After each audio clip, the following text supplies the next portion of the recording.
বলেন, ইয়া আইয়ুহাল্লাযীনা আমানু কু আনফুসাকুম ওয়া আহলিকুম নারা।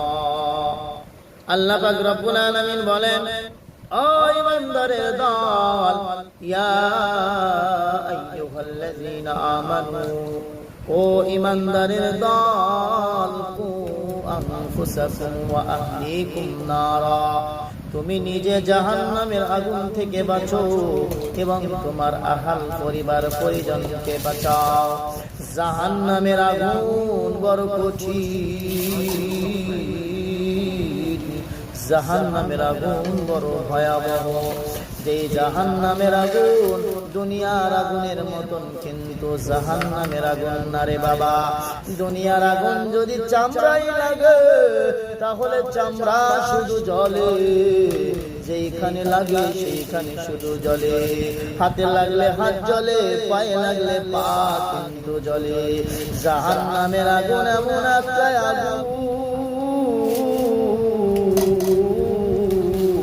যে আগুনটা যদি তোমার কোন শরীরের মধ্যে লেগে যায়, ওই শরীরের মধ্যে জাহান্নামের আগুন লাগার কারণে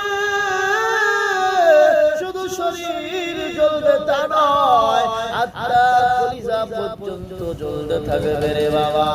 এই জাহান্নামের আগুন তুমি সইতে পারবা না।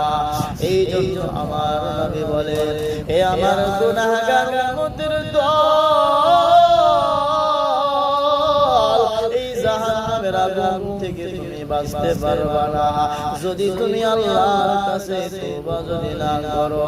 আমার নবী বলেন, ও আমার গুনাহগার উম্মতের দল, তোমরা খালে দিলে তওবা করো। এই খালে দিলে যদি তওবা করতে পারো, আমার আল্লাহ তোমার জীবনের গুনাহগুলো মাফ করিয়ে দিবে। একবার হযরত মুসা কালিমুল্লাহ,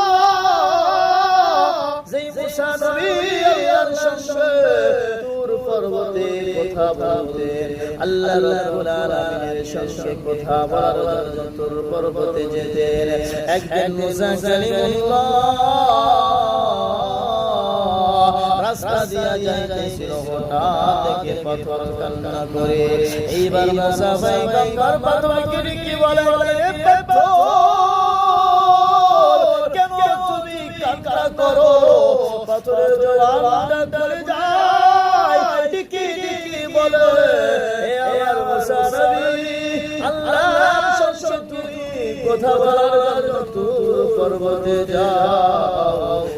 আল্লাহর জায়গায় বাড়ি, আমি পাথর জাহান্নামের আগুনের ভয়ে কান্না করি।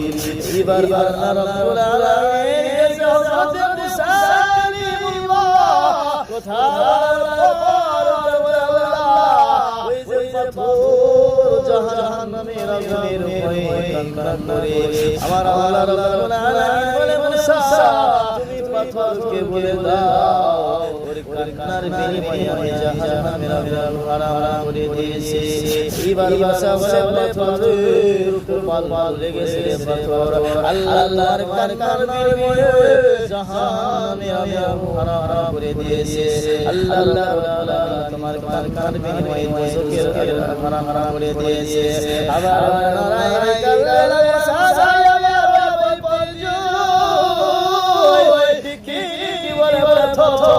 আবার করু পাথর ডেকে বলে, মুসা সাহেব কান্নার বিনিময়ে যখন আমার জাহান্নামের আগুন হারাম করে দিয়েছে, কান্নার বিনিময়ে জাহান্নামের আগুন আমি মাফ পেয়েছি, বুঝলাম আমার কান্না আমার আল্লাহর কাছে সবচেয়ে বড় প্রিয়।